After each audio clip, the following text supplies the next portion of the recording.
देखिए, नीतीश कुमार जी पहले भी आदरणीय थे, अभी भी हैं और आगे भी रहेंगे। और हम लोगों का तो मुद्दा था कि रोजगार मिले, नौकरियां मिले, निवेश बिहार में आए, बिहार का विकास हो, ये हम लोगों का मुद्दा रहा है।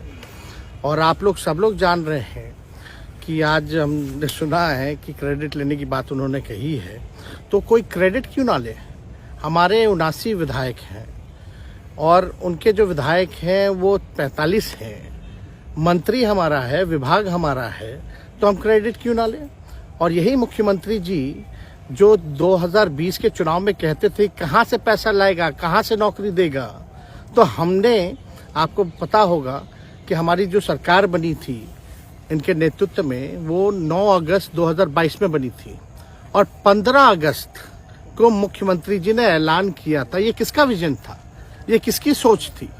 तो जो मुख्यमंत्री कहता था कि यह असंभव है नौकरी देना, उसको हमने एक हफ्ते के अंदर जो है उनसे बुलवाने का काम किया, जो कहता था असंभव है।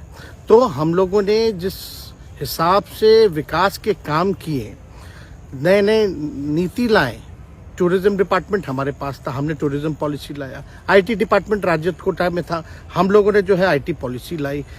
और भी कई जो पॉलिसीज हैं हम लोगों ने लाने का काम किया। स्पोर्ट्स पॉलिसीज हम लोगों ने लाने का काम किया। जो खेलेगा उसको भी नौकरी मिलेगा सरकारी, और जो पढ़ेगा उसको भी नौकरी मिलेगा। शिक्षा विभाग किसका था, राष्ट्रीय जनता दल के पास था। हमारे मंत्रियों ने लगातार जो है नौकरियां देने का काम किया। और ये 17 महीने में जो काम हुआ है, ऐतिहासिक काम हुआ है, जो आज तक पूरे देश में नहीं हुआ है। और ये भाजपा और नीतीश जी की तो सरकार 17 साल भी रहे, तो 17 साल बनाम 17 महीने जो काम हुआ, एक विभाग ने वर्ल्ड रिकॉर्ड बनाने का काम किया। एक विभाग ने एक दिन जो है 70 दिनों के अंदर जो है 2 लाख से भी ऊपर जो है हम लोगों ने नियुक्तियां पत्र वितरण करने का काम किया। ये ऐतिहासिक काम है, किसी भी राज्य में नहीं हुआ। और अब तक हम लोगों की सरकार ने लगभग जो है, जो गवर्नर ने भी जो स्पीच दिया अभी 26 जनवरी को, तो 3.5 लाख से ऊपर की बात कही उन्होंने, नौकरियां दिया। तो किसके राज्य में हुआ, किसका विजन था। तो कहीं ना कहीं से जो लोग कहते थे कि इनके लोग काम नहीं करते थे, हम लोगों ने तो इतना इनसे करवाया जिनका कोई विजन नहीं था, जो थक गए थे, थके हुए मुख्यमंत्री थे, उनको हम लोगों ने इतना काम करवाया। तो इतना काम तो हुआ ही है सारा।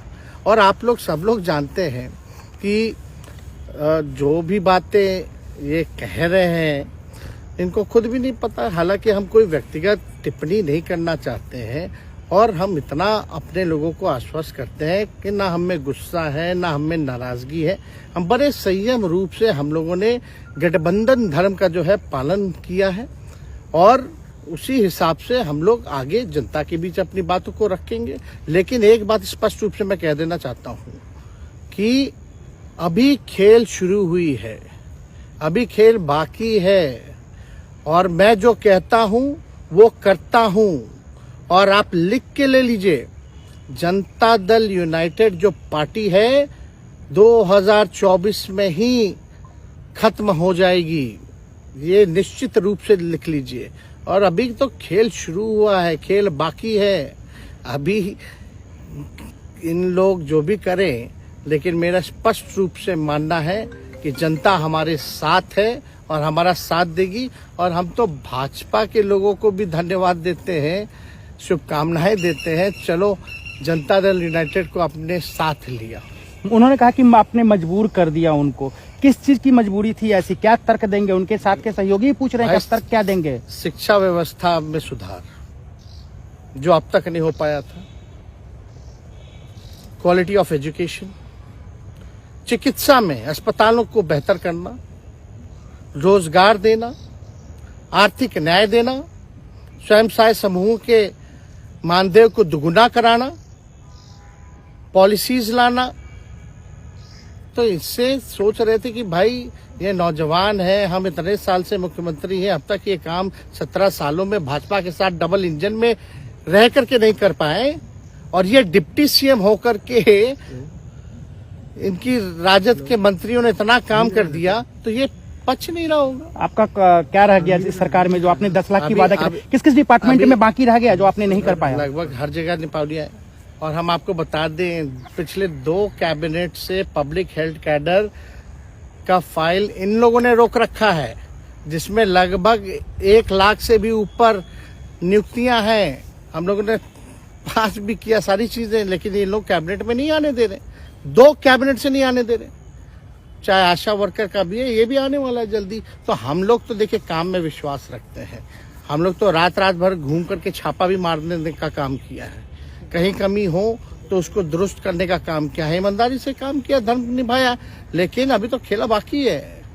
आज भले ही लोग ओथ ले लें, लेकिन कितना दिन ये लोग रहेंगे, इनको कुछ नहीं। जनता के बीच में आप क्या कह कर जाएंगे, क्योंकि आपने बड़ा सही, आपने जैसा ने कहा कि संयम बरते, आपके तरफ से अभी तक कुछ नहीं कहा गया, सरकार गिर गई, तो अब आप क्या कहेंगे, क्योंकि लोग तो आपसे उम्मीद लगाए रखे थे। सरकार हम लोगों ने बड़े उम्मीदों के साथ बनाया था, और किस उद्देश्य के साथ बनाया था वो नीतीश कुमार जी ने आपको उस समय बताने का भी काम किया।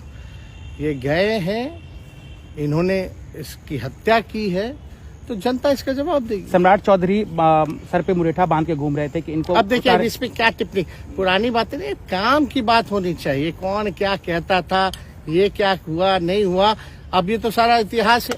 लेकिन हम तो आगे के बारे में सोच रहे हैं, और आगे यही है कि खेला भी बाकी है, और हम लोग मिल करके जो है, जो विजन के साथ आए हैं, उस विजन को हम लोग पूरा करेंगे जनता के साथ। सर, एक सवाल, जिस तरीके से वो विधानसभा में भाषण दे रहे थे, जहां मंच पे जा रहे थे, कुछ ऐसे एक्टिविटी थी उनको लेकर जिसके लेकर पूरा बिहार में चर्चा था। आप क्योंकि उनके साथ कैबिनेट में रहे, उप मुख्यमंत्री रहे, हर जगह आप साथ में बैठे रहे। आप तो जान ही रहे हैं, जब नीतीश कुमार जी हमारे साथ होते थे, मंच से हम लोग बातें करते थे, तो क्या क्या नहीं बोलते थे, कितना काम कर रहे हैं, ये काम हुआ। आज तक कभी नियुक्ति पत्र किसी सरकारों, बिहार सरकार ने नीतीश कुमार जी को बांटते हुए देखे थे क्या? हम आए तब ना बंटवाना शुरू किए, उसके बाद ना भारत सरकार बांटना शुरू किया। कोई ये सब भूलता है कोई? बीजेपी को क्या कहेंगे? बीजेपी ने कहा शुभकामना है बीजेपी के लोगों को, बीजेपी के लोगों को शुभकामना। इससे ज्यादा भी हम, इंडिया गठबंधन आपका टूक खत्म हो गया एक तरह से। अरे इंडिया गठबंधन मजबूत है, ठीक है, जो होता है अच्छे के लिए होता है। उन्होंने कहा था कि हम मर जाएंगे, दोबारा बीजेपी के साथ नहीं जाएंगे, लेकिन एक बार फिर से वो पलटी मार दिए। पूरा देश पूछ रहा है। इस पे क्या बोलना, ज्यादा हमको नहीं कहना, इसमें जवाब जनता देगी।